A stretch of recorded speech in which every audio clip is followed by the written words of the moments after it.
friends of Madison Athletics.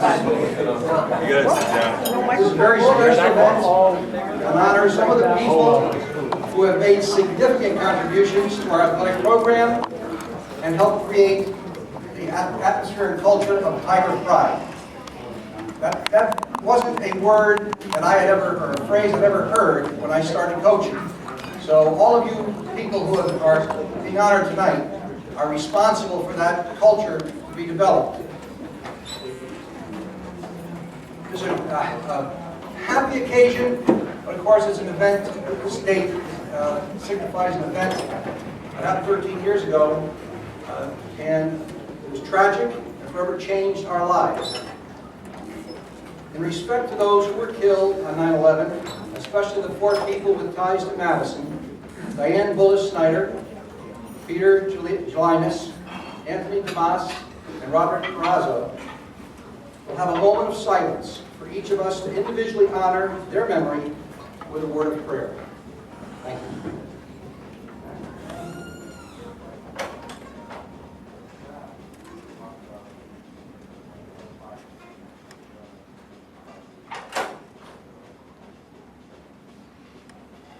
Thank you.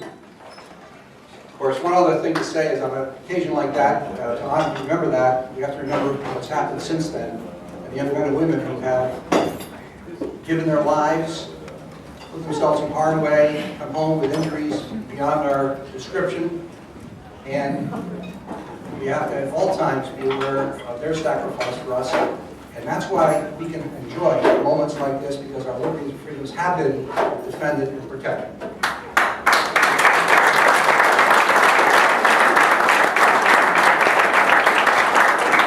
Well, we're here to honor some very special people, their achievements. And what better person to lead our program than the National High School Football Coach of the Year, Steve Philippo.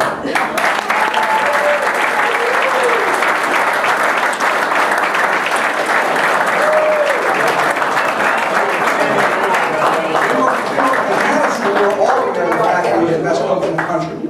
But it is unbelievable when on a national level, someone from a state other than Texas, California, Florida, you name them, gets Pennsylvania, whatever, gets selected. From Connecticut, gets selected.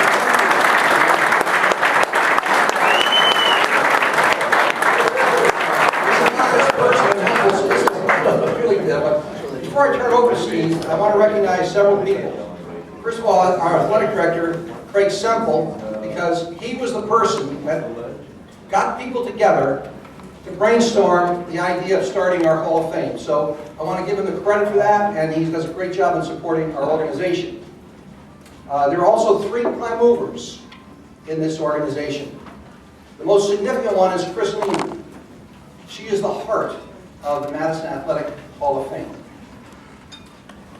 Art Simons heads up our nominating committee and our research committee and does a phenomenal job. It's hours and hours and hours of research. As a matter of fact, if there's anybody here who has an interest in helping Art in the future, no, we're not going to let anybody take over. He'll be there. But if we could get 3 people doing it, let's say, then each one of us, 2 or 3 that do each. And of course, Brian Hughes coordinates the printing of our book of resumes, which you will get on the way out, I believe, and also recruitment of advertisers for our efforts. We're very, very grateful to the Madison Beach Club, to the Madison Beach Hotel, for hosting. Hosting this very special event. Without any further ado, Steve, thank you.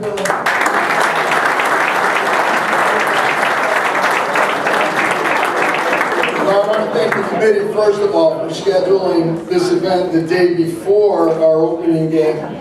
Last year they scheduled it, I think the day after we got spanked 50-20, and I didn't feel very good standing up. I feel a lot better now, thinking about our prospects. But if we lose tomorrow night, that national thing will go right out the window. It'll be totally forgotten about, which is fine. We have an unbelievable group of inductees tonight, but I noticed as I was walking around, there are a bunch of last year's inductees here. If you all would stand and just allow us to recognize you for a moment.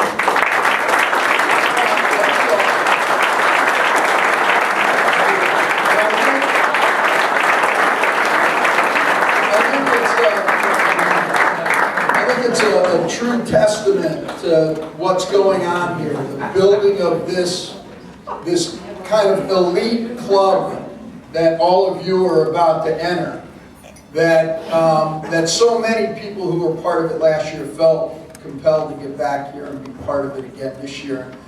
You folks, it's a long flight from Arizona, but maybe we can sneak you back sometime.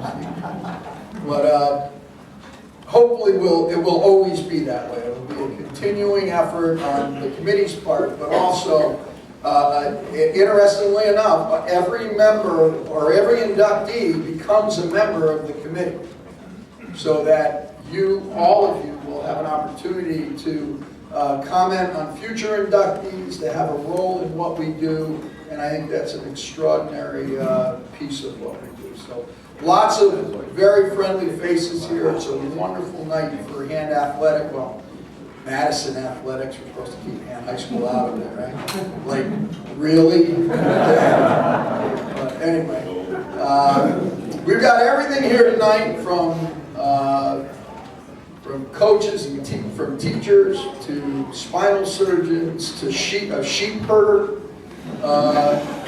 Not a joke. We actually do have a young lady who's a sheep herder. And then there's always Kevin, who nobody knows exactly what he does for a living. We've all been trying to figure it out for years. Best that we don't. All right, we'll try to keep it quiet. But we got a great class, and I want to get started on this. The way we'll do it is I'll read a brief introduction. We'll ask the inductee to come forward. Bill and/or Tom, either one of you guys or both of you can help hand out the goodies, and then we'll move through it as quickly as we can. But really, I really do believe, and so for all of you inductees, this is an important night for you. This is something that we want you to remember for a very long time. And yeah, we all want to get out of here. That's true. Okay, but. Nobody is going to walk out of this room until every one of you has had a chance to be acknowledged and a chance to tell us what it feels like to be inducted into this Hall of Fame. So take your time, but remember, brevity is a good thing. All right. Our first inductee, Brad Ashton, class of 1981. Brad was one of the best tennis players in Hand High School boys tennis history. He had 3 consecutive unbeaten seasons in Shoreline League play, won 3 Shoreline singles championships, and 1 doubles championship. At the state level, Brad made the All-State team all 4 years of high school, unheard of in any sport. 4 years in All-State. He was runner-up for the state singles championship 3 times, and he was soundly defeated by Bjorn Borg, Jimmy Connors, and John. Now, I had to go back and look for who the best players were. You probably would have given him a good shot. Brad led Hand to consecutive Class M titles in 79 and 80. In his spare time, he was team captain and a member of the National Honor Society. Tennis coach Tom Dolan said of his star player, Brad Ashton was far and away the best tennis player to be part of the program during my tenure. Perhaps once in a coaching career, you are blessed to coach an individual with Brad's attributes. He was more than just an outstanding player, but an outstanding example to his teammates. As successful as he was, he never lost his humility and was always available to help others improve for the good of the program. After high school, Brad earned a BA from the University of Virginia and then joined the United States Navy and served 5.5 years in the U.S. Nuclear Submarine Service. Thank you, sir, for your service to all of us.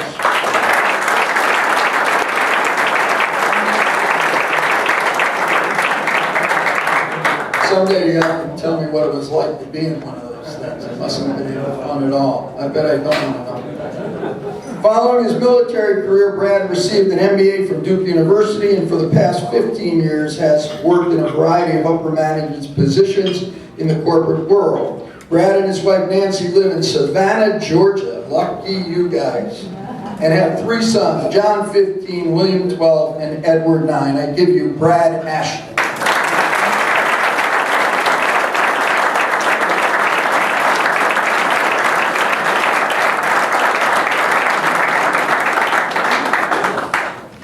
Well, I want to thank the committee for putting on this event and for including me in it. It was a real surprise when I first heard about it. I haven't living all over the country. I haven't been back to Madison much. But when I saw the names of last year's class, and this class, it was really an honor to be included with it. Family's back in Savannah, but I have my parents and sister here tonight. Susan played at hand, tennis, and then in college also after. And my parents were always real supportive of tennis. I probably didn't think any further than just hitting around the neighborhood. They encouraged me to take it further, drove me around the tournaments in New England, and, a lot of coaching and camps and all that stuff. And I know I didn't appreciate it at the time, but now that I'm on the other side of the coin with travel and soccer and baseball and all that, it's easier to appreciate all that. The Dolans are here. Tom Dolan was my coach for all 4 years. Did a really good job with us. I don't think we were all that easy to deal with. He handled that well, put us in a good position to win. He was a good player also, not an orthodox player. In fact, I remember more than once thinking, how can I lose to a guy who's hitting like this?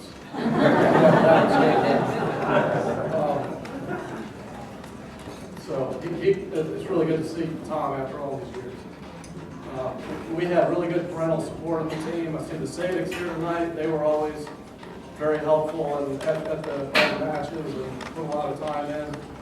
And just one other person I want to mention. When I moved to Madison in 7th grade, just learning to play tennis, and we moved next door to some people who just put a tennis court in, the Maynards. And Don Maynard was extremely generous with that court, opened it up to me and the others in the neighborhood all the time, and took advantage of it. And I'm sure if I didn't have those circumstances, I wouldn't have taken it as far as I did. So anyway, it's great to be here. Madison looks great, just driving around, and I appreciate you having me as part of this.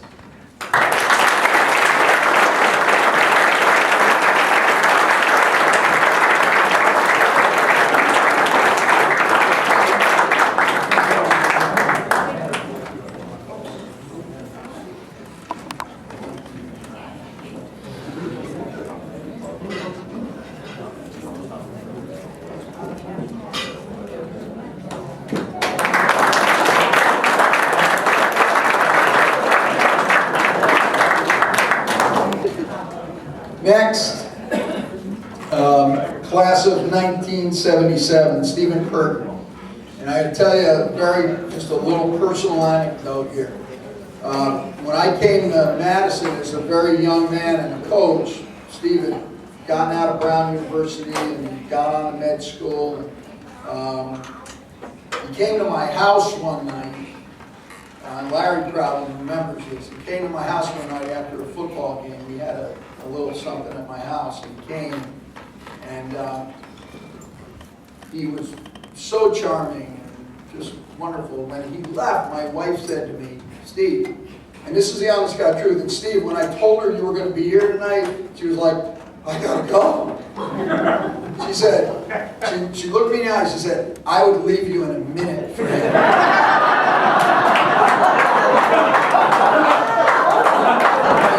For those of you who know my wife Paula, you know she meant it too. But it will come in a second. Doctor, good looking, football player. as opposed to this.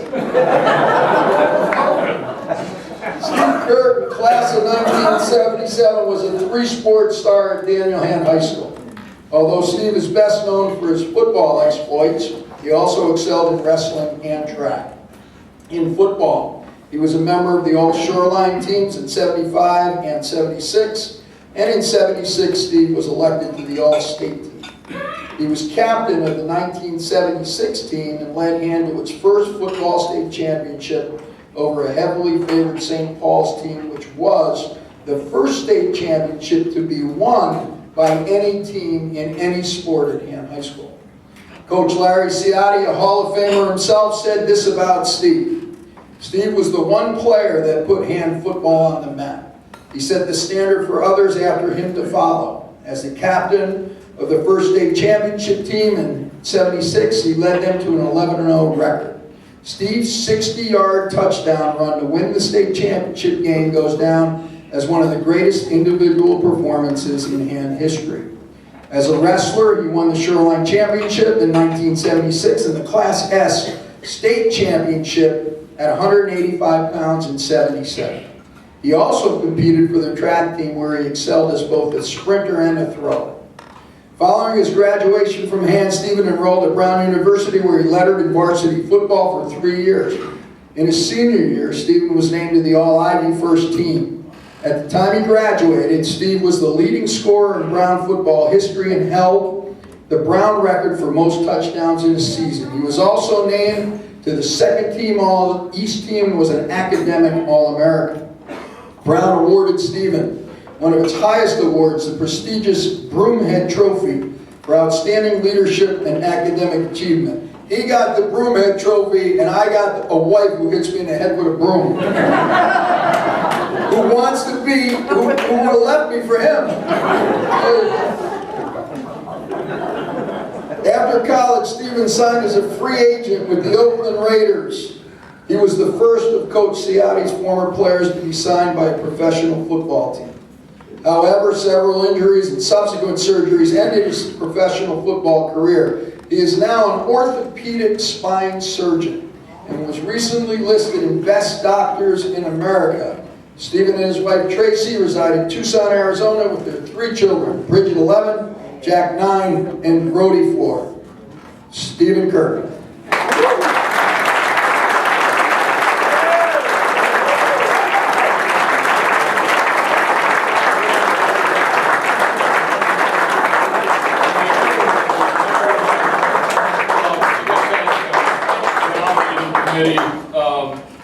It feels so good to be home with Madison Hand High Sports.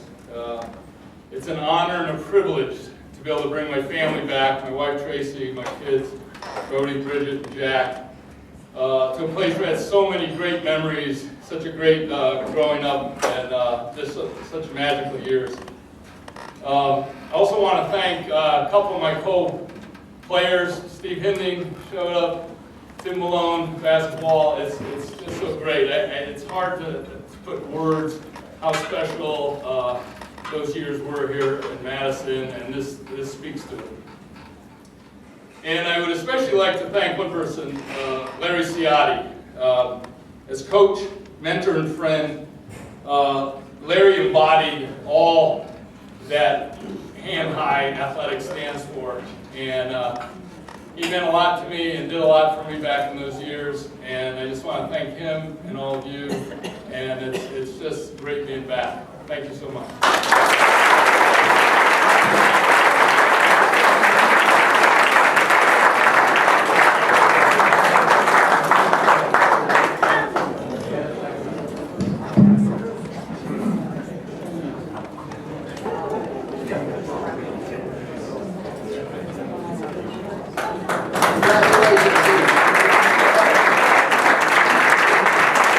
The word on the street is that Bridget would like to move back east.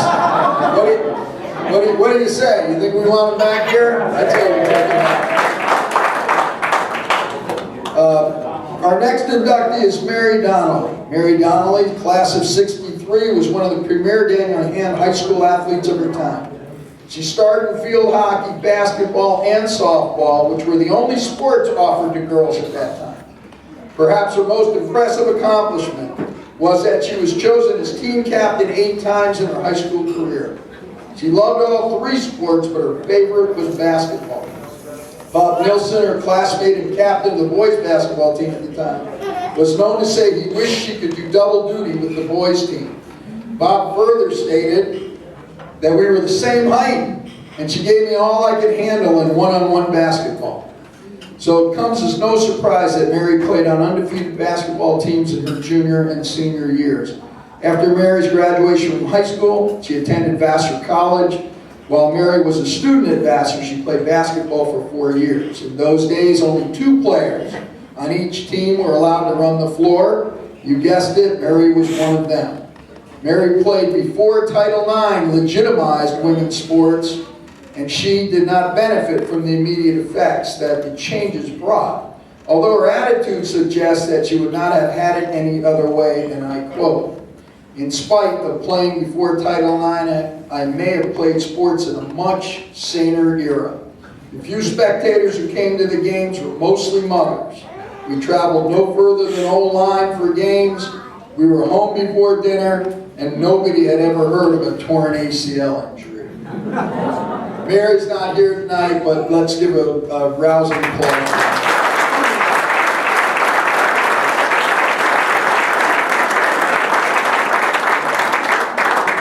Next, we speak of Mike Donahue. We honor Mike posthumously. He was the class of 1956. Mike starred in basketball and baseball for 4 years and soccer for 2. Mike became Hand's first all-state basketball player and was widely regarded as the basketball star of the 50s. As a junior, Mike scored 326 points, which was an average of 20.3 points per game. I actually checked that, Art. You're right on. Mike's scoring output that season set a new Hand scoring record. His 55-56 team went on to the semifinals of the Class C state tournament, where they eventually lost to the #1 team, New Canaan, so he and I have something in common. Mike's junior year teammate, Dan Mulvey, stated that Mike was one of the best guards in the area ever. He could absolutely compete with anybody. In the spring, Mike was a standout shortstop and pitcher for the Hand baseball team. He later went on to star in semi-pro baseball.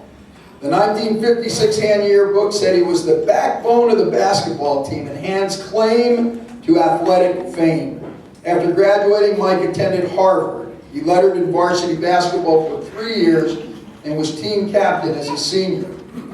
Mike was such an athletic hero in Madison that when Harvard traveled to New Haven to play Yale in basketball in March of 1958, the Madison Exchange Club sponsored a bus trip to New Haven so former teammates and townspeople could see him play. The Shoreline Times referred to this event as Mike Donahue Day. Mike chose not to play baseball at Harvard, but when approached by his former high school coach, Charlie Fisher, who asked him to give it a try, he did. Results, no surprise. He became a dominant player for the Crimson. According to Harvard Magazine, the passing of Mike Donahue after heart surgery has left a huge void in the lives of all who knew him. The senior vice president at Lehman Brothers was gung-ho on Harvard athletics. It didn't matter which sport. The 60 basketball captain, Donahue, played with an infectious enthusiasm. We will remember him as a loyal Harvard man, roommate, teammate, and friend. We will remember him as an inductee into this Hall of Fame. Ladies and gentlemen, to accept on Mike's behalf, a man who needs absolutely no introduction in this room, Dan Mulvey.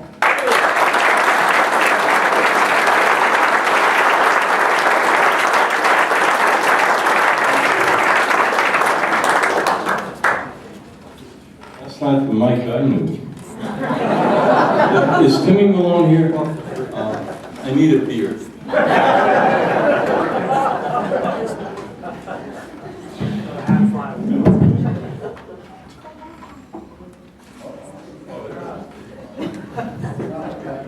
Mike and I met in 8th grade.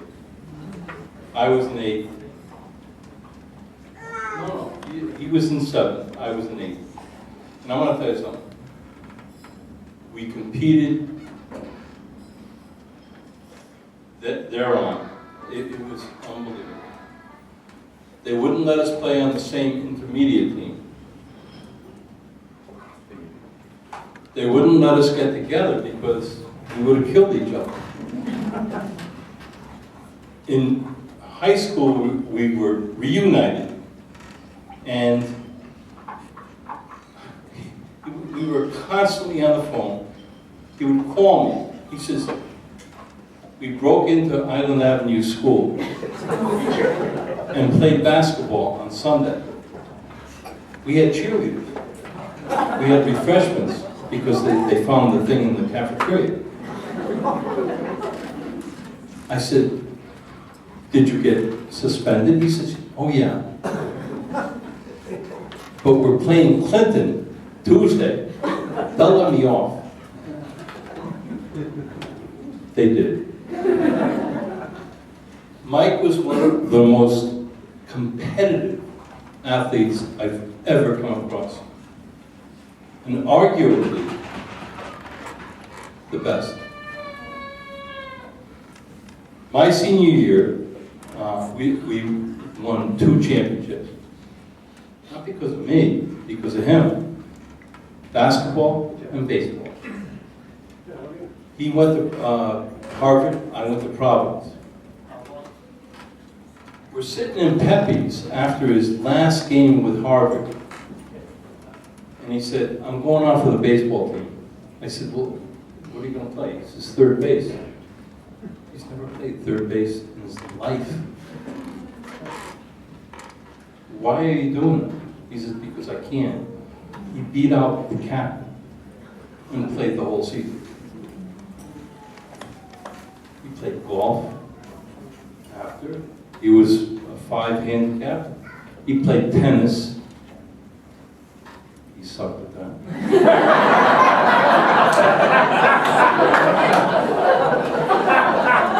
Ping pong, he was excellent. And football, he went down to Washington and lived in Washington and played with the pros from the NFL. He was the quarterback. When he came home to play with us in the Wallingford Football League, it was my football too, and I was the quarterback. I was no longer the quarterback. I was the center. We were the only team that had audibles. Mike, wherever you are, God bless you, because you were the best.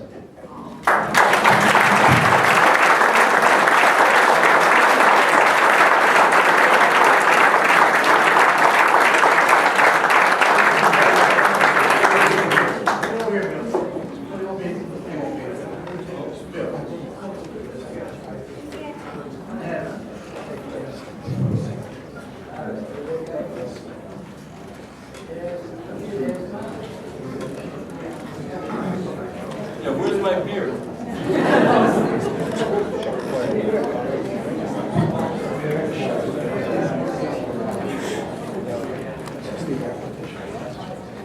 Next, Scott Ferguson, class of 1970, was a Class B first-team All-State basketball player on the 69-70 hand basketball team. He was also named captain of the team, which completed the season with the best record of any hand basketball team ever, 21-1. According to Scott, my brother Bill and I moved to Madison from Washington State in November of 1967, when I was a 6'8" sophomore and Bill was a 6'6" freshman. We arrived the first week of basketball practice, and on the first day we caused a student traffic jam outside the principal's office. As kids jammed up against the office window to see Madison's new basketball front court. We were enthusiastically greeted by Coach Bill Barker. No kidding. Holy mackerel. 6'8" and 6'6". You had to be like, holy mackerel. You became a great coach overnight. You were a great coach, but you became better. We arrived they were greeted by coach and players and really enjoyed the fan support match. And Coach Bill Barker recalled, Scott and Bill joined 2 talented classes and raised expectations to a new level. During Scott's 3 years, the team went 19-3, 19-3, and 21-1. Scott was a 3-year starting center for the Tigers from 67 to 70. As a sophomore, Scott averaged 10 points per game. In his junior year, he led the team in rebounding and was second in scoring on the team. That was also a Class C semifinals. In his senior year, Scott would go head-to-head with Tom Roy, who many believe was the best center in the state of Connecticut. In the finals of the state championship versus South Windsor, Hand did not prevail. However, that week the Shoreline Times wrote, Scott Ferguson showed the entire state who the best front court player in Connecticut was, as he outscored, out-rebounded, and outplayed Roy in every aspect of the game. After high school, Scott enrolled at Yale University, where he played varsity basketball from 70 to 73. Scott graduated with a major in forestry management. The success of the Hand basketball teams led by Scott Ferguson set the standard for an era in which Hand was the most successful boys basketball team on the Shoreline. Scott has enjoyed a long career as a consulting forester, small business owner of Trout Mountain Forestry, and forest manager for family-owned businesses in Northwest Oregon. Scott is married to Rebecca Nice. I'm sure she's very nice. They have a son, Devin, and a daughter, Abby. Also here tonight is his brother, Bill, Hand class of 71. Welcome, Scott Ferguson.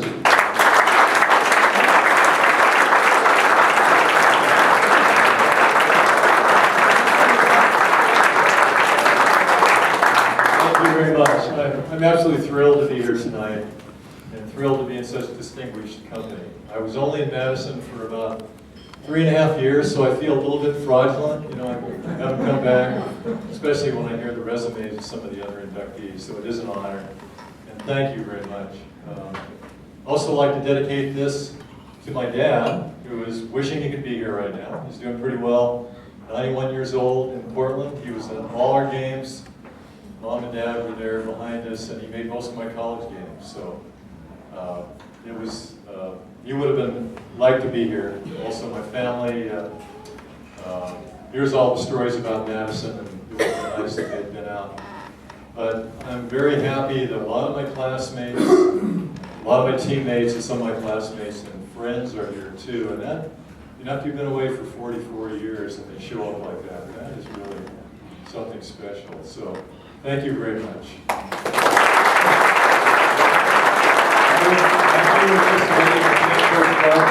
Got me on this.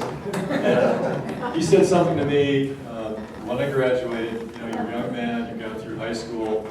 Kind of thinking back, it made me realize the importance of athletics, the impression it can make on a young high school player. He said something to me that said, Scott, you can do anything you want if you put your mind to it and work at it. You know, and from somebody else that would have been a platitude, a real ordinary kind of thing to say. But that statement stuck with me my entire life. It was something I thought about. I remembered that. And I thought, why was that? It's because you have this very close, meaningful relationship on a team with a coach, dedicated coach, and it lasts. It's something that's very important to young people. More important than winning, being part of a team, contributing, and having that relationship is really special. Thank you very much.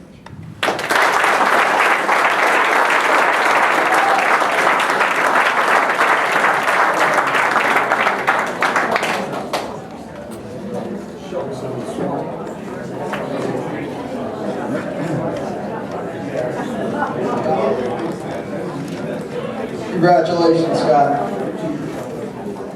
Okay, we're moving along here. The next inductee is Jim Flanagan.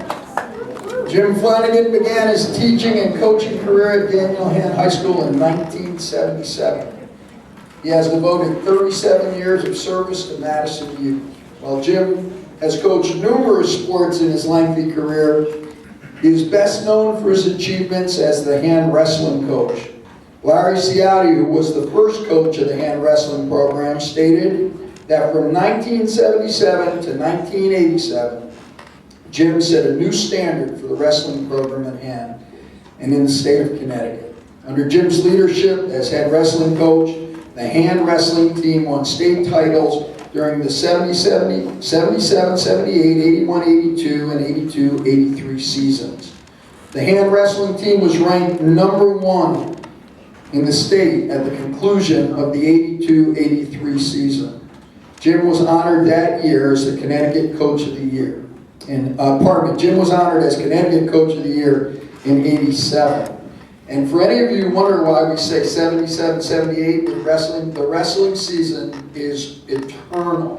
For those of you who know, Jim, it never ends, it begins, and it seems like it goes on forever by the time you're done with New England's and everything else. Kevin Murphy, a 3-time state wrestling champion, coached by Coach Flanagan, stated that the best education of his life came from Coach Flanagan in wrestling and Coach Ciotti in football. Jerry Hartman, another standout, recalled, in his first year, Coach Flanagan led our team to its first state championship. Coach was a motivator who encouraged us to be leaders both on and off the mat. He taught us that with hard work and perseverance, we could reach our goals. He inspired us to do our best every time we walked onto the mat. In addition to coaching wrestling, Jim coached football mostly as the head freshman football coach for 25 years. His coaching made a significant contribution to the success enjoyed by the hand football teams from 78 to 2003. Coach Flanagan also coached freshman boys lacrosse from 95 to 99. In 2000, Jim started a new chapter in his coaching career when he started coaching girls athletes. Well, he's got some absolutely beautiful and athletic daughters here, so there's and a great, and Max, I'm not leaving you out. Great son, awesome son. But he started a new chapter coaching girls. He coached girls lacrosse from 2000 to 2008. His 2008 lacrosse team won the Southern Connecticut Conference regular season and tournament championships. The New Haven Register in 2008 selected Jim as the Coach of the Year. Not only was Jim an amazingly versatile coach, he also took on the challenge of being athletic director from 93 to 98. Twice during his tenure as athletic director, he was the recipient of the prestigious Michaels Cup, which signifies the best overall athletic program in Connecticut. Additionally, Jim served as the chairman of the PE department and was instrumental in establishing our adaptive PE program. And I can say from a personal note, both my boys were coached by Jim on freshman football, and their experience was extraordinary, and they're all so thankful for what you did for them. And Jim also took me in. I was like a vagabond when I came to Madison. I had nowhere to live. I was living out of a red Mustang convertible that got towed in the parking lot from Hand High School. I had everything I owned in it. Larry remembers it got towed because they were paving the parking lot. I had nothing, so I needed a place to live. Jim took me in. Like I said, he was stuck with me for a couple of years.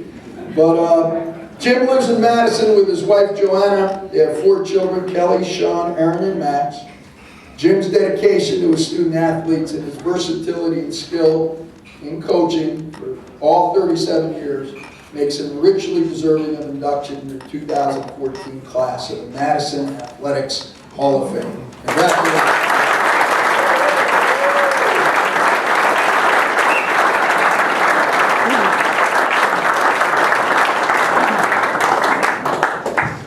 I promised no jokes tonight. But he did remind me, I did take him, and we had the dog Joey. Were you Joey? Really great dog. I went to school every day with him. I I also got written up by the principal there. Okay. Anyways, good evening.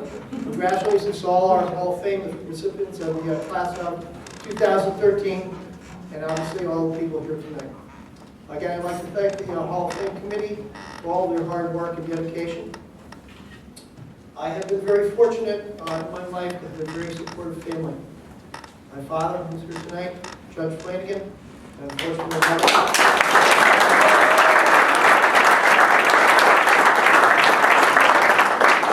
And unfortunately my mother, Virginia, passed away in 1997.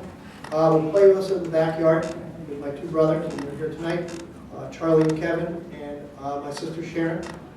Throwing the football, baseball, and softball. There's no wrestling back then. But through all of our backyard games and baseball leagues, I developed the foundation of all sports. My father has become one of my greatest fans, attending football games, wrestling matches, and lacrosse games. I'd also like to recognize my family, my own family, starting with my wife Joanna. She's been my best friend, all right, and my best critic. She supported me through all my games that I've coached, and there have been a lot of them. And one of the greatest pleasures I had was the opportunity to coach my daughters, again, Kelly, Sean, and Aaron, in lacrosse and field hockey. And again, I wish I had the opportunity to coach. I did by way of the Hurricanes, but I was able to watch Max participate in wrestling and lacrosse games for you all.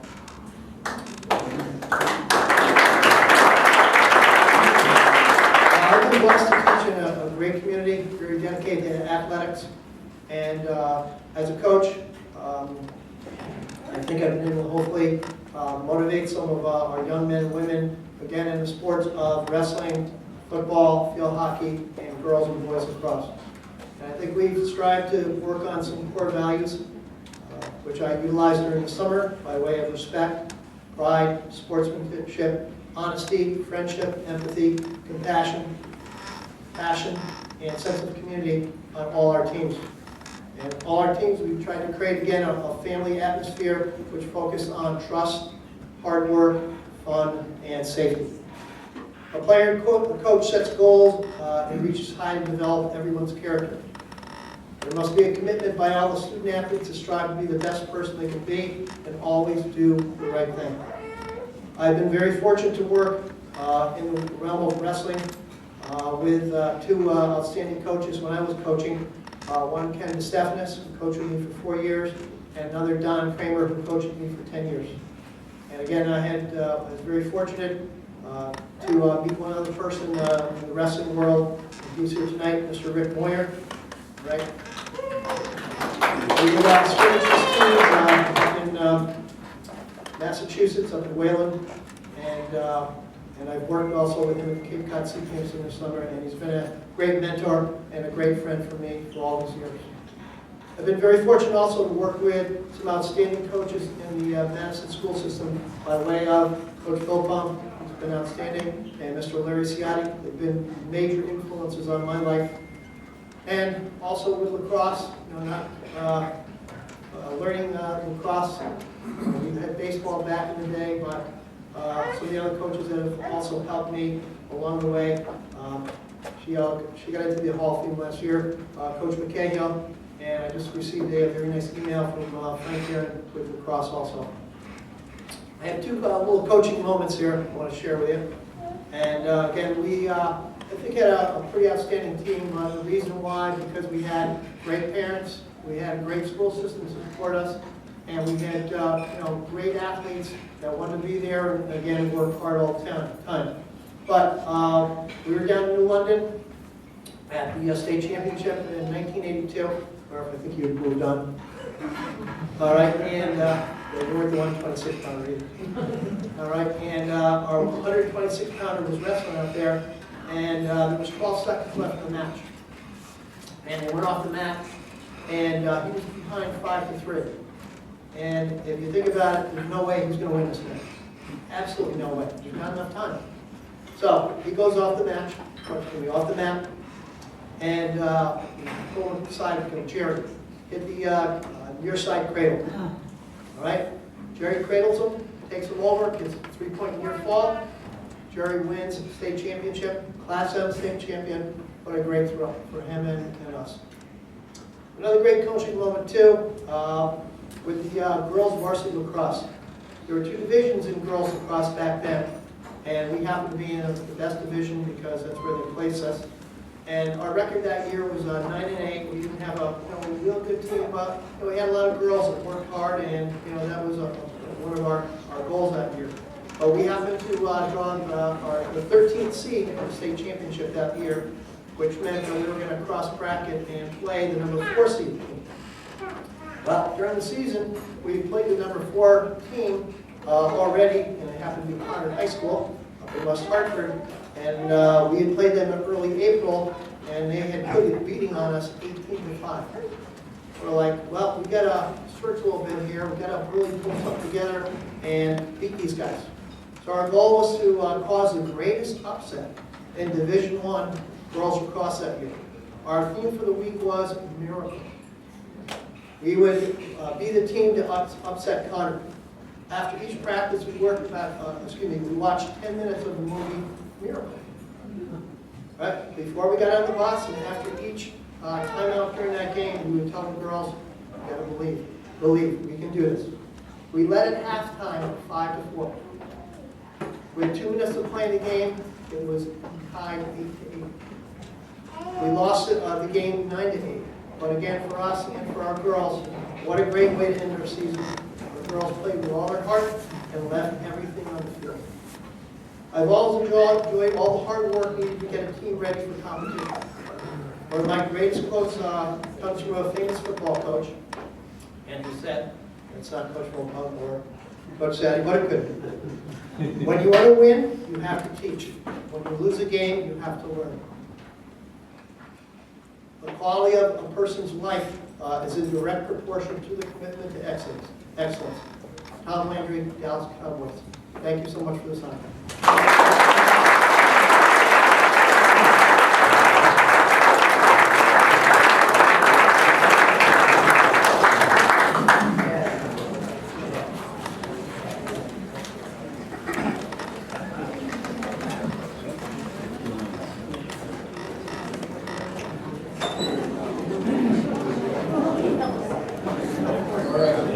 Congratulations, Jimmy.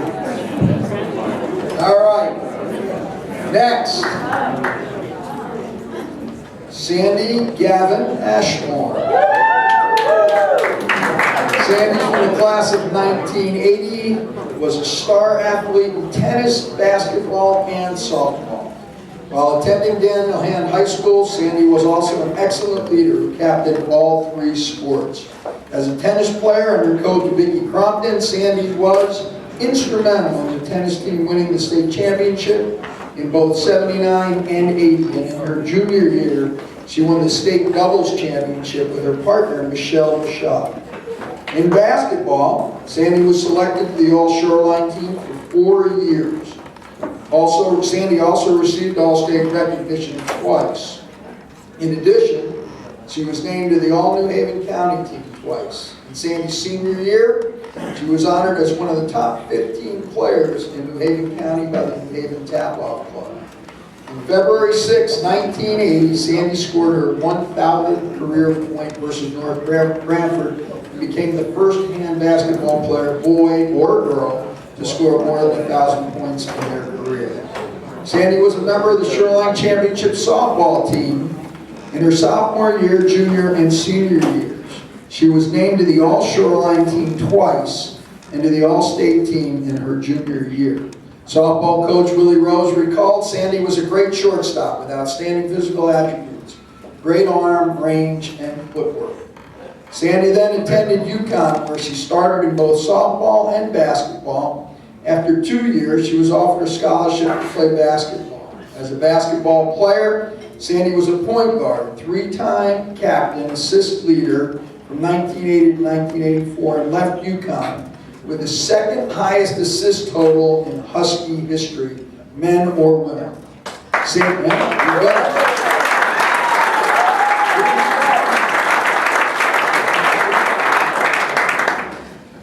Sandy was inducted, and by the way, she missed, we were talking about, she graduated in '84, and Gino came in '85. And I think he would have loved to have you. I'm sure he will love to have you. Do you have any eligibility left? Sandy was inducted into the Connecticut Scholastic and Softball Collegiate Hall of Fame in 2009.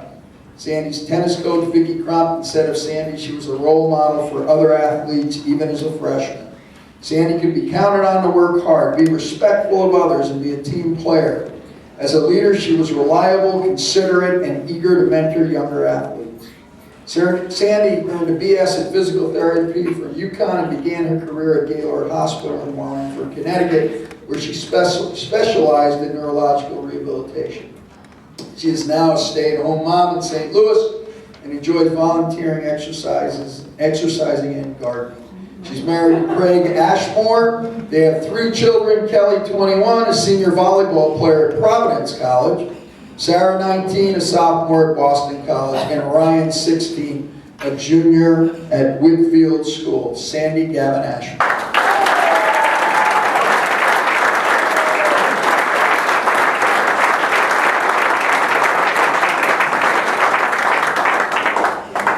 Thank you very much. I would like to thank the induction committee for this great honor.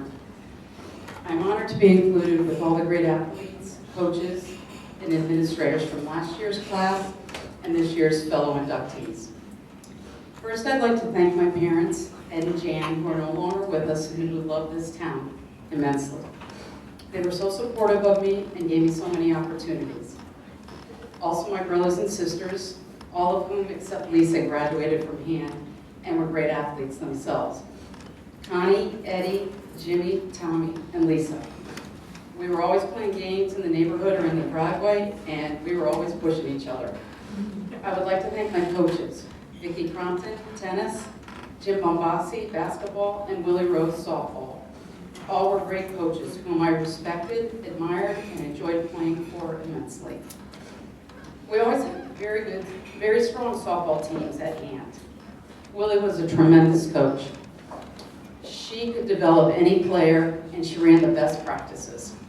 Come game time, we were always well prepared, and we always had an advantage. We had the best coach on the field. I would like to thank my family who's here tonight. My husband, Craig, whom I met freshman year at UConn. Craig, thanks for coming to all my games.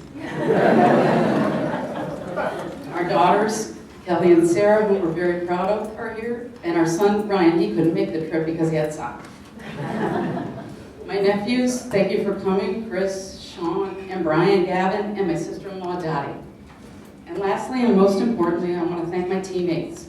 We had a lot of fun, and we had a lot of success together. Thank you again to the induction committee. I feel very honored. Thank you.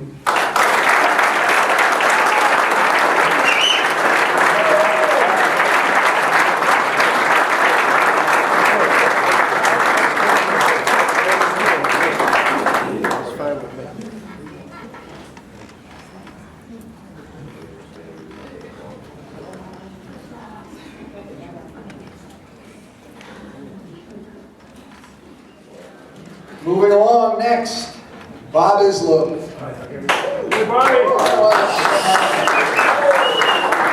Bob is the class of '74 and is thought of as one of the most dominant athletes of the '70s. He played 4 years of soccer, basketball, and baseball. As a senior, Bob was co-captain of the team and most valuable player. He was also selected to the All-State team. In basketball, Bob was a starting point guard for 2 years.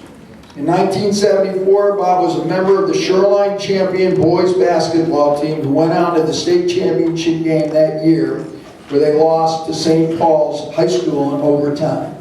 Basketball coach Bill Barker recalled, in basketball, Bob was an outstanding player and excellent team leader. He was blessed with quickness and speed. As a baseball player, Bob was a regular on the varsity pitching staff for 3 years. In his senior year, Bob was selected to the All-Shoreline team and had an 8-1 record with a league-leading .071 earned run average. His pitching led hand to the Shoreline Conference title in 1974. After graduation from Ham, Bob enrolled at Mitchell College. He was a 2-year league all-star while playing for the Pequods. Bob played for the '75 Mitchell soccer team that finished 3rd in the nation. As a baseball player at Mitchell, he pitched a no-hitter. After 2 years at Mitchell, Bob transferred to Southern Connecticut State University, where he became an All-American soccer player. Bob also played 1 season of football at Southern as a place kicker. All right, Bob. I'm a Southern Connecticut owl, so I thought I was there, but I missed it by a year.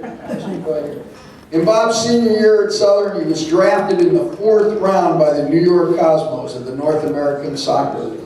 However, due to an injury, Bob had to abandon his professional career, but continued to play for many years at the semi-pro level.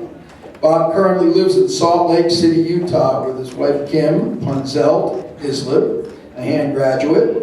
Bob and Kim have 4 children: Justine, 33, David, 32, Jennifer, 29, and Kelly, 27.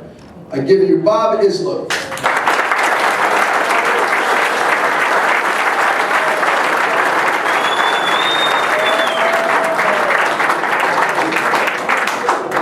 Good evening. Certainly is an honor to be here tonight. For the 2013 inductees, congratulations, all well-deserved, and for the 2014, great story. So congratulations to you as well. To the committee, excellent. This is a really, really special night for me tonight. Before we got going with the meeting here, I had an opportunity to run into someone who I haven't seen in a long time, David Freeze, just a great friend for a long years. I got a picture of Jeff Farmer, Mark McNamara, and Dave Freeze. Just really, really, really special. So thanks to the committee for allowing me to be part of this. I have quite a cast of characters here to support me tonight, so I'm going to quickly run through that. As Steve had mentioned, I kind of moved around a lot in my career, so I'm going to do the same thing tonight as I walk through here. But first off, Mom and Dad, Jack and Ann Issel are here. So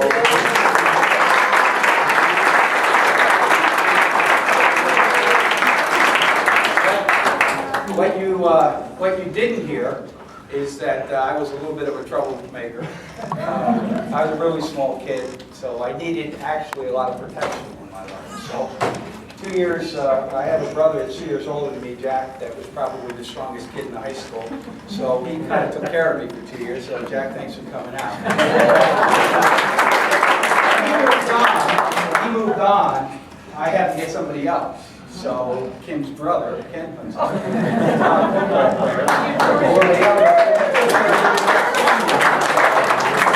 Thanks again. I wasn't that smart of a student either, so I needed some help there. So my younger brother, Steve, had to do all my homework for me. So that worked out really well. But what I'm probably most proud of is my family. And if they could just stand up, my 4 children.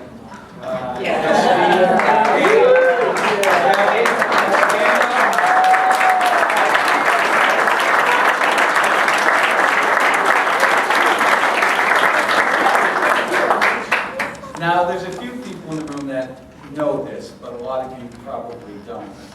I started dating my wife when she was a freshman in high school. So I spent a lot of time chasing her through those holes. So I'm going to do something special. I'm going to walk back and give her a quick kiss.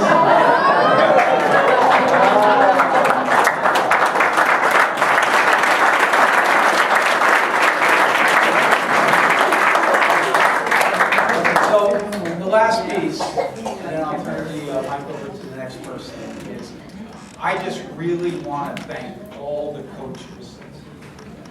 coaches out there that have touched me, and I really mean that. I had an opportunity flying from Park City, Utah to Connecticut yesterday, and I started scratching out how many coaches actually were part of my life. So from when I was 5 years old, my first coach, Dad, all the way through just high school, I figured I'm somewhere between 250 to 300 coaches.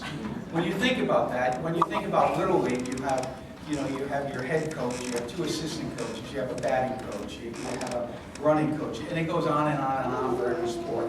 So high school, 250 plus. And then if you looked at what I did in college afterwards, I would say the same amount, if not more. So 500 plus coaches were part of my life.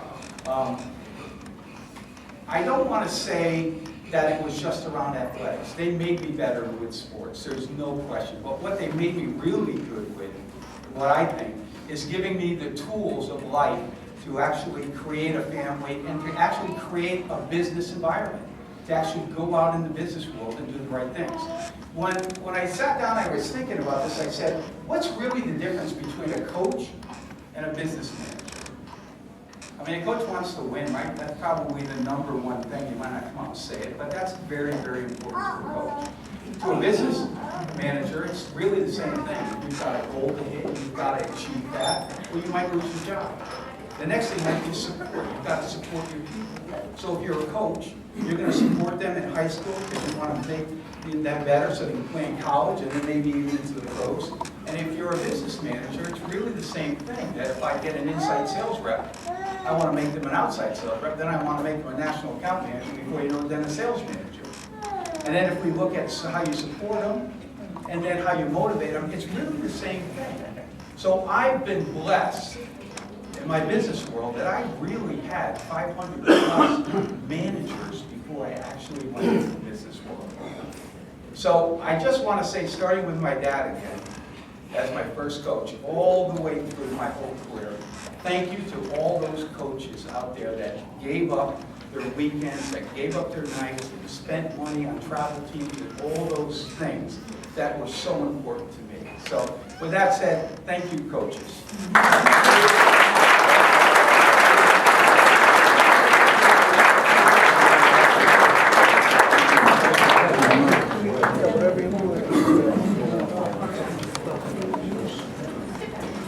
On the hall came Kevin. Now, Kevin was a lot bigger than he is now. And he was wearing a pair of bib overalls with a cut-off t-shirt underneath. And he was the biggest, meanest looking kid I'd ever seen. And he said to me, "That's your fullback." And I was like, my God, I did land in heaven. This is unbelievable. But I found out that Kevin was the biggest kid on the entire team. And what coaching means, because Larry got stuck with me that year as a brand new coach, and we didn't do that. We didn't do all that well that year, and I take full responsibility for that. But Kevin, in football, he was a starting player on the 1977 state championship team, and as a junior and senior, Kevin was selected to the All-Shoreline team. In addition, Kevin was chosen to the All-State team in both 78 and 79. Larry Ciotti, Kevin's high school football coach, recalled, "Kevin Murphy was one of the most determined players that I ever coached. He responded to the challenges of the coaching staff by becoming one of the all-time hand football greats. As a starter and leader on 2 state championship teams, Kevin dominated the opposing offense with his strength, speed, and toughness at inside linebacker. His dedication to succeed goes well beyond the standards of today's athletes. These attributes, along with many others, allowed Kevin to become one of the finest football players in the long history of football at Holy Cross College. As a wrestler, Kevin was one of the most dominant performers in the history of the hand wrestling program. Kevin was a 3-time Shoreline League wrestling champion in the unlimited class. Kevin also won 3 Class M state championships and the state open championship as a senior. As a wrestler, Kevin was one of the most, sorry, Kevin. Kevin also won 3 Class M state championships and the state open championship. Kevin had a record of 32-0 over this period. Now, here's the thing, the reason was,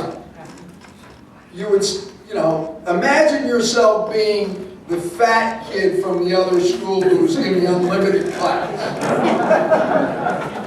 So the match is going on, you know, the big guy in the old days, now with political correctness, we shuffle the weight classes. Because God forbid the heavy kid at the end has the match on his back. Well, Kevin was in that situation as the heavyweight all the time. So imagine you're that little fat kid from the other team. And all of a sudden you see this guy on the other side of the line, and I mean on the other side of the mat. And you go to your coach, hey, this match is over already. Don't put me out there against him. Forfeit. Forfeit. Well, not 32 times, though, Kevin. 32 times you won them. And Kevin had only one match in his senior year go the full 6 minutes. And that was the finals of the state open championship. All other matches ended in either pins or forfeits. And in his senior year, he was also a captain. As a college football player, Kevin became an All-Big East linebacker, an honorable mention All-American linebacker at Holy Cross College. Kevin was drafted in the 4th round by the Birmingham Stallions of the United States Football League. Kevin has had an outstanding career in the New York money management business, is currently building a home in Madison. Kevin is married to Colleen, and they have 2 children, Brendan 2 and Eamon 1. Congratulations, Kevin.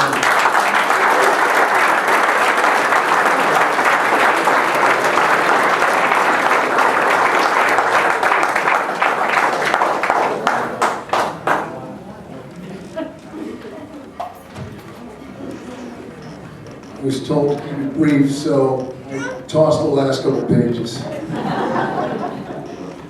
like to start by saying, Steve, thank you very, very much for the kind words. I appreciate not letting the facts get in the way of an exceptional introduction. You know, as I get older in life and I think about my career, I often say that every year that passes, I get better and better. But boy, I'll tell you, you know, something else pretty good, so thanks. I'd also like to say thank you to the folks that had chosen me for this honor. I'm very grateful, and it's a pleasure to be here tonight with you. As Coach Barker pointed out earlier today, it's probably one of the grimmer days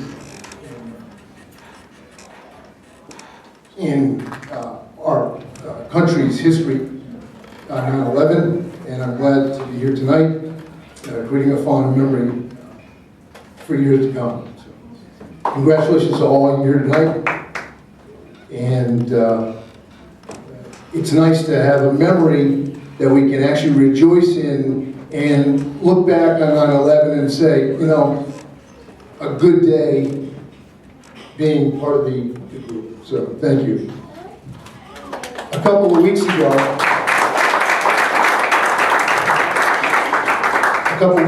I had the very, very good fortune of running into Jim Bell, one of last year's honorees. He was very gracious, congratulating me on being a part of this year's class and one of this year's honorees. He then went on to note that, in fact, I was second team. He and Jim Farmer, Kenny Schweitzer were actually the starters. As I look around today, trust me, I would have settled for honorable mention. So I appreciate that. Especially thrilled to be here tonight with one of my lifetime heroes, Dr. Steve Curtin. As a young man, I idolized Steve and only wanted to be half the football player and half the wrestler that he was. Over the years, I've grown to admire Steve more. I've been lucky to stay in touch with Steve, and one of our most recent conversations, we spoke about years ahead, future for our family. And he said to me, I have God-given talents to heal. When I retire, I would like to do surgery for free. That's the kind of man Steve Curtin is. Let me tell you something. That's the kind of man that Hand High School produces. So So I'm thrilled and honored to be here with you tonight, brother.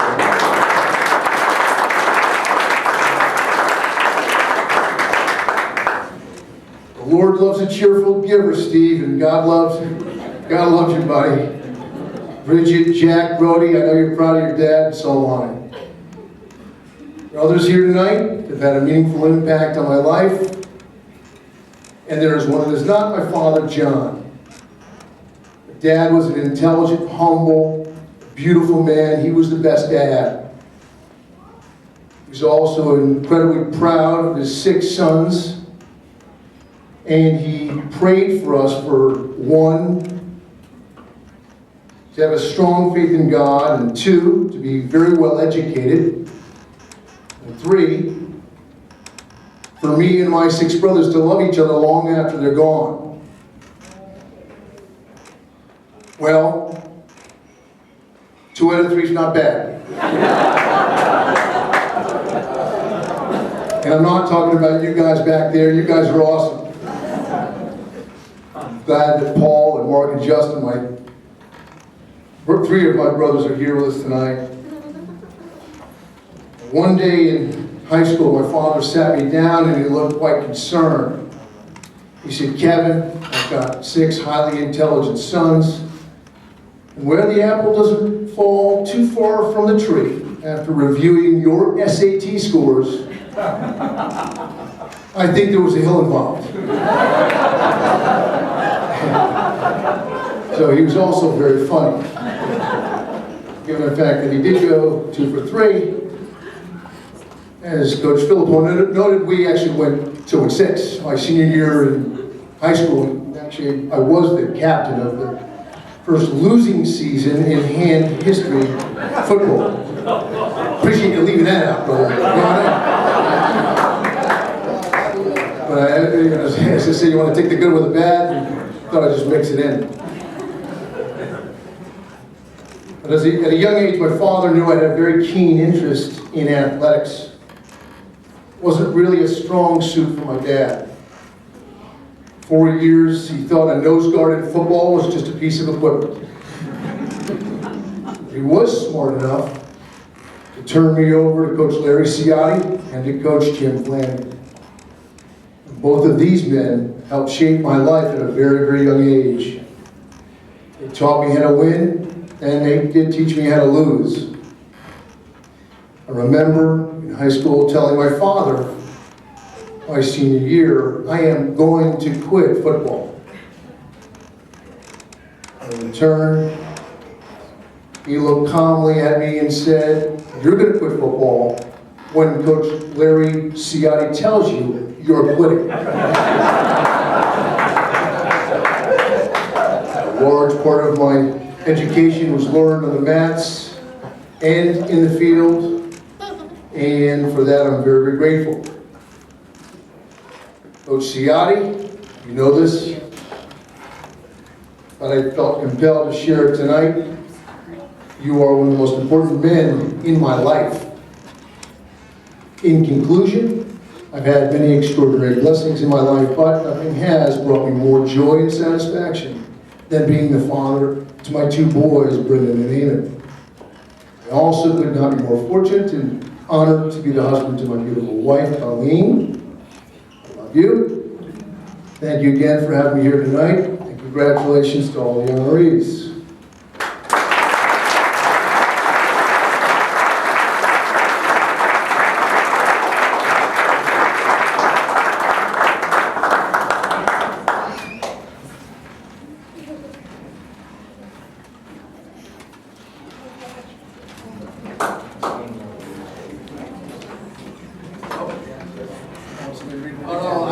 I need that. Give me that. I might have to speak somewhere. Should be good. I just changed a couple of the names and rolled out. Next is not able to be here, but a very dear friend of all of ours. He's ill, and but a tremendous coach and great man, Bob Schultz. Bob coached numerous sports in hand from '62 to 2008. From the '60s through the '80s, Bob was a jack of all trades, coaching a little bit of everything for the Tigers. Bob began the most significant chapter in his coaching career in 1964 when he became the coach of the newly established Hand Boys Golf team. Coach Schultz led his highly successful team for 45 years until his retirement from coaching in 2008. As golf coach, Bob compiled an amazing record of 534 108. His golf teams won 9 consecutive Shoreline Conference championships and had no losses in league matches from 75 to 83. As a member of the SEC, his golf teams won divisional titles from 96 through 2000, and then again from 2004 to 2006. Bob's best team finish was as a runner-up by a stroke in the State Division II Championship. Bob was the Connecticut Coaches Association Coach of the Year in 2002-2003, and a finalist for the National High School Coaches Association Coach of the Year in 2005. Coach Schultz's influence on his golfer extended long beyond their high school years. Approximately 20 or 25 of Bob's former golfers went on to careers in golf. Bob Schultz also served as a mathematics teacher at Hand High School from 62 to 89. Bob Schultz's 45 years of dedicated service to the youth of Madison athletics and in the classroom make him richly deserving of induction tonight. Bob Schultz.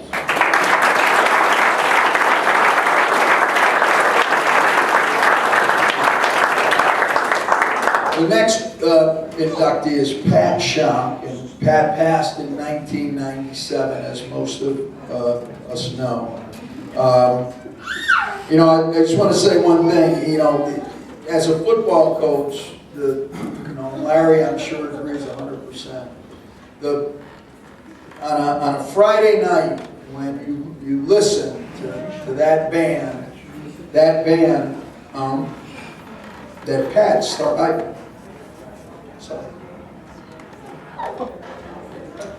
But when tomorrow night comes and that band strikes up on Wisconsin, her spirit will be present and felt by everyone who knew and loved her, including me. For 16 years, Pat was the varsity field hockey coach. In addition, she was the first director of the hand marching band that played at football games from 72 to 90. Pat began teaching in Madison in '69 after receiving her undergraduate degree from Lebanon Valley College and her master's degree in music education from the Pennsylvania State University. Her first coaching experience in Madison was the coach of the Hand Junior Varsity Field Hockey team with Willie Rose. Willie recalled, Pat was a great friend in college. She was my assistant in field hockey for a few years. She did a great job, and the kids all loved her. Pat's teams won Shoreline championships in '78 and '79, and Pat coached numerous All-State players and is remembered by Judy Sundblad, class of '79. Pat was each player's chief advocate, encouraging us to be our best as people first and field hockey players second. When we won the field hockey championship in 1978, she was thrilled for the team and what we had accomplished. Her motto was to work hard but have fun doing it, a life lesson I still follow today. Pat's most visible role at Hand, though, was as director of the Hand Marching Band. It was Pat Schonk that originated the awesome hand band that first played football games in 1972. The band that Pat created is renowned now as that Tiger Band. The Tiger Band is more than a band for us who play on that field. It's a 12th man. The precision and work that went into establishing and creating what today is the best of all the bands in Connecticut has made Friday nights at the Surf Club an experience second to none. Pat also took her band to play in the St. Patrick's Day Parade and began the Disney trips that are so much a part of the overall band experience at Hand. Pat Schonk also served as a music teacher for the Madison Public Schools from '69 to '96. Perhaps Pat Schonk's greatest legacy is the incredible level of dedication and commitment of time, energy, and talent that she gave to the students of Daniel Hand High School. Now, I would add something, Pat was so particular about her field hockey field. Okay, any of you guys who played, right? So she would the front field at the high school was the field hockey field. She would mow it with a hand mower. It would take hours, but she had to have it exactly the way she wanted because she wanted it to be right for her girls. That was the kind of commitment, dedication, and work that she put in every day of her career. Pat's niece is here tonight, but we're going to hear now from a wonderful lady who's one of the gals who played way back when, for not so far back. Sorry. But a tremendous, absolutely one of the finest coaches you ever see in your life, Sue. At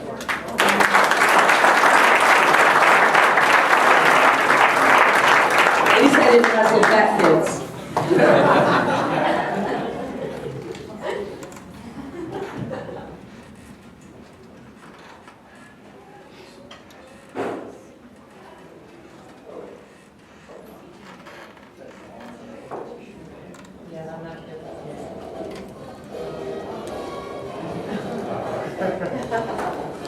So, and Steve stole a little of my thunder, but we feel so tremendously blessed to be able to share with you our fondness for what Pat Schonk has done for this community. And it's just so nice to have a venue to be able to really celebrate something that was, long overdue to be celebrated. So I thought I'd set the tone a little bit, and I'm with Steve on tomorrow night, see if you can kind of bring back your thoughts and feelings for what she created, and I'll share a little bit more in a second, but if I don't stop this, it'll go into something else, and then what else it'll be.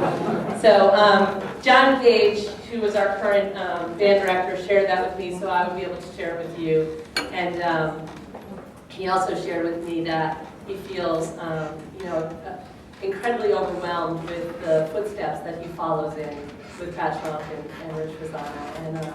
And we're just such beneficiaries of something really great. So Pat Schonk epitomized the passion and dedication that I've come to believe is actually synonymous with being a hand tiger.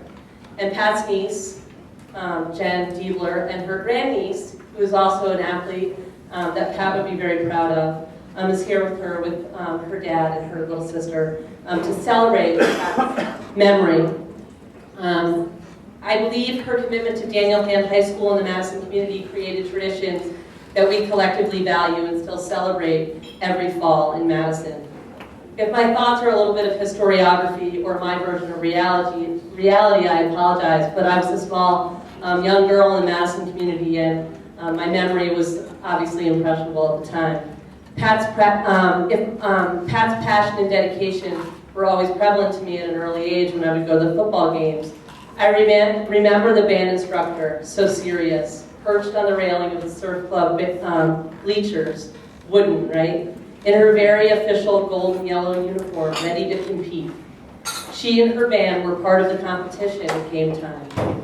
She drove the game of football and immersed the crowd in the competition and the joy of the game. The game was a fight, and Schonker's band fought the battle right along with the football team, the coaches, the cheerleaders, and the fans. The band motivated and accompanied the whole experience. It was a fiercely competitive and enjoyable experience every time all those teams came to compete. On Wisconsin, Pat Schonk and her band drove the offense and demanded the defense to push them back. Besides her passion and dedication to the Friday night games, Pat had other endeavors in the fall to keep her schedule full. She's the varsity field hockey coach for almost 20 years and was passionate there as well.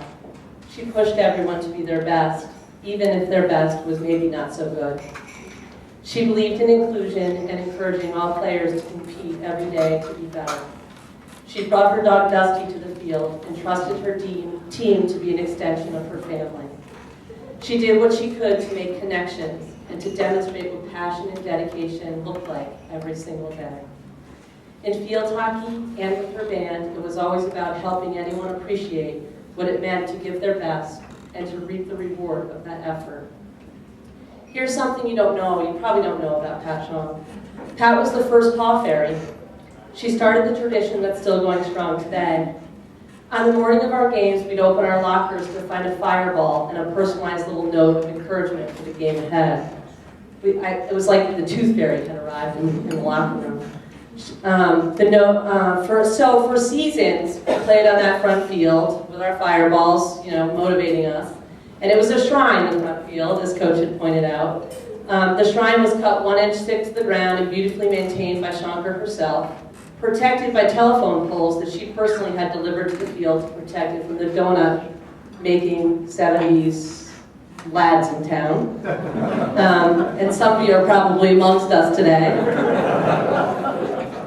It was the envy of the field hockey community then, and it's still actually talked about today. I'm actually the field hockey coach at hand, and they really do talk about that field. It's remembered fondly. On that perfect field, when we played a big game, the football team would suddenly appear on the sidelines to cheer. I always thought it was because the players had convinced Coach that they really wanted to see a field hockey game. But while I was writing her nomination letter for this prestigious honor, some things became perfectly clear. It's actually a little bit of a reality check for me. Coach Ciotti had to be the one who organized the trip to the football field. He needed to pay his respects to the master of motivation and encouragement of the football games, the passionate, dedicated conductor. Coach Ciotti was probably appreciative of the dedication and passion that Pat Shaw brought to the field with her band on game day. He was giving his respect. Unbelievable. Two completely different individuals with the vision for what they wanted the Daniel Hand traditions to be, and the passion and dedication that it would take to make that a reality. A wonderful, beautiful, mutual respect. It is that same respect that many of us have for Pat Shaw that we're really excited about the celebration for her tonight. We respect her passion for being a Tiger and her dedication to help everyone around her develop that same passion.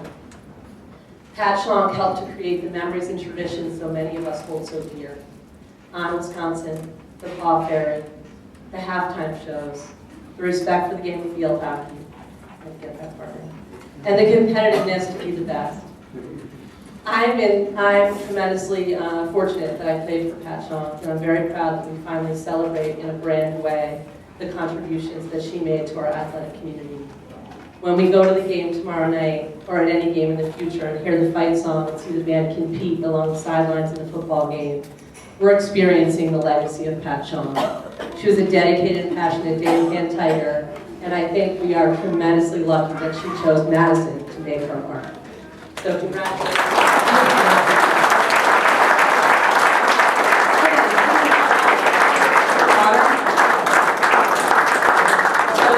Pat actually was tremendously proud of her niece, and Pat didn't have her own family, so Jen was like her extended family, and she was very fond of her, and they shared a lot of the experiences together. So this is Jen.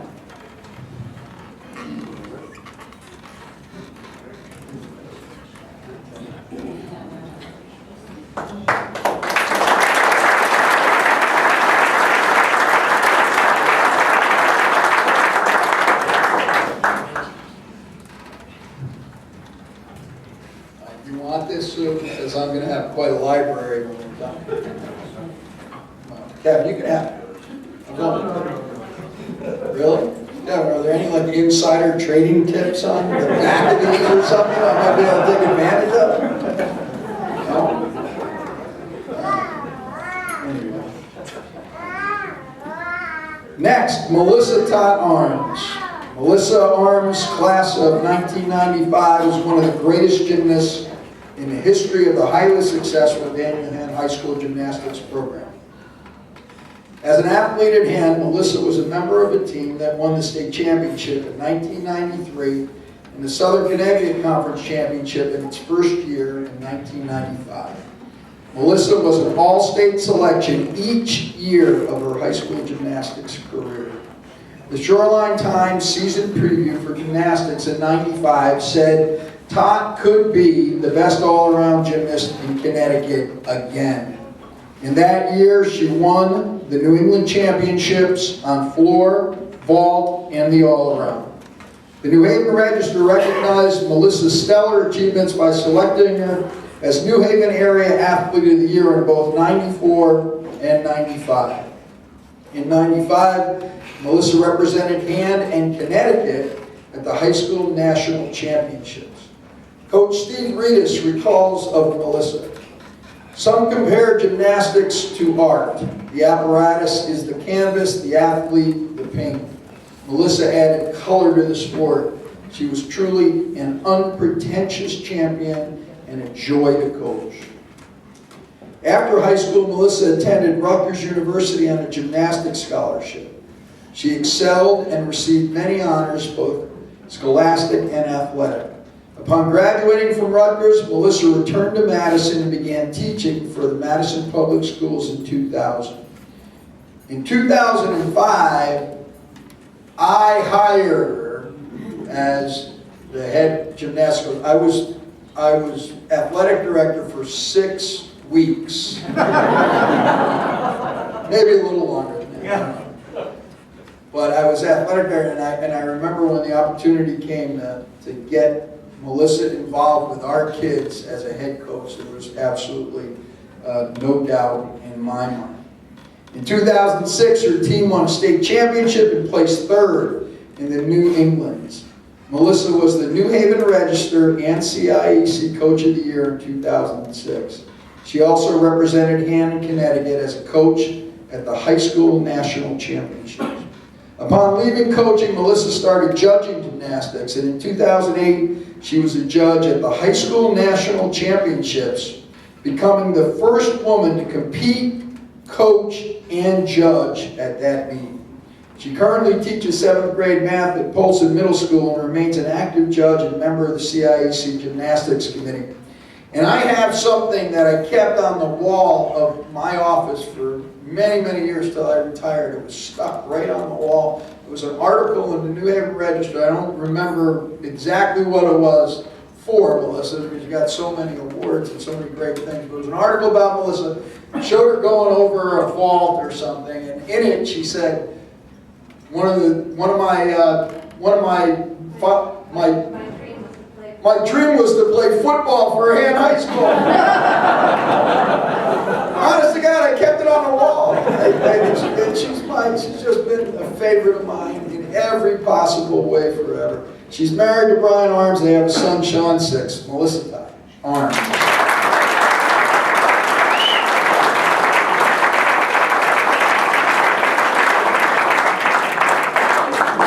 Much easier if I could just do a floor routine and sit back down. But my leotard days are over. So first of all, thank you to the committee for this wonderful evening and nomination. My parents for when I was 3 years old decided me up for gymnastics when they found me on the top of the refrigerator. And then for years driving me all over the state and New England's for different practices and competitions and going to the hospital a lot for all the meetings. Steve and Chris, my coaches, for just always knowing the right way to push me, the right way to get me motivated, and Chris especially for teaching me how to stay on balance beam. You can't win any competitions if you fall off all the time. Coach D, who is here tonight, or at least was, I'm not sure if he left for the football game. I'll make it quick so we can get home for the second half. So Coach D, just for being an incredible supporter, he coached the wrestling team, but always had his wrestlers at our gymnastics meets, and our gymnasts would go to the wrestling meets to support the team or flirt with the wrestlers. One or the other. That's more correct. And also, at this point in my life, when my husband can't fix the sink, Coach comes over and replaces the sink for me. And then my teammates, who they're my friends for life. I mean, and I don't say that just to say it. They truly are. On Sunday night, there were probably 6 or 7 of us on a small team of like 8 or 9. We wound up getting together for someone's birthday. It was wonderful. But not just the girls that I competed with are my friends. Athletes the gymnasts that were younger than me, like Kelly Smith, is like my little sister. We're so close now. And that's just the way Dan and gymnastics is. It's not that you're just close for the girls that you compete with. There's a bond that I can't even describe to you. I mean, Kelly is a little sister to one of my friends, and is now one of my closest friends. the godmother to my son. We didn't even compete together, but she was the captain 5 years later. Even the girls that are competing today, I mean, they're just wonderful, and keep friendships with them. But gymnastics, it was wonderful to win. Everyone enjoys winning. But it was the fun that my coaches and my teammates brought into the sport that I will always remember. The songs that come on the radio and Steve, spin doctors every time, even if I'm driving. It's just all those little things that I remember more than anything else. And then just overall the passion that I have for this sport. First, as that little kid just climbing all over the equipment, and then as a competitor, and now as a judge. I can stay with this sport for the rest of my life, and if my son could ever find something that I love as much as this sport, I'll have succeeded as a parent. So, thank you everybody.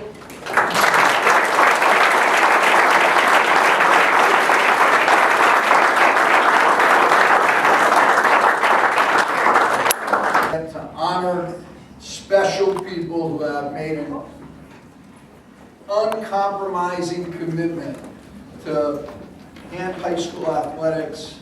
And if you notice, all of these people, every one of them, and it's certainly the list that would be hanging there from last year, every one of them have gone off into their lives and have done magnificent things in the business world, in medicine, in all walks of life. These are special people, and that's why their names are up there, and that's where they belong. And I'm thinking how cool it is to see all those names, and to think about this for just one moment, and we're in good shape, so I'm going to get you out here in a second. Think about what this means when you think about how far so many of these people travel to be here tonight. Think about it. Traveled from all over the country to come back to their hometown to be honored for something that they did 25 years ago, 40 years ago, in some cases 50 years ago. The memories that we build in this athletic program, the tradition that we have in this athletic program, is a powerful tool that will continue to help young men and women to become the kind of people that are sitting in front of me right now. And we need to protect it. We need to guard against anybody trying to get in the way of what we know is right. And you are all testaments to what's right.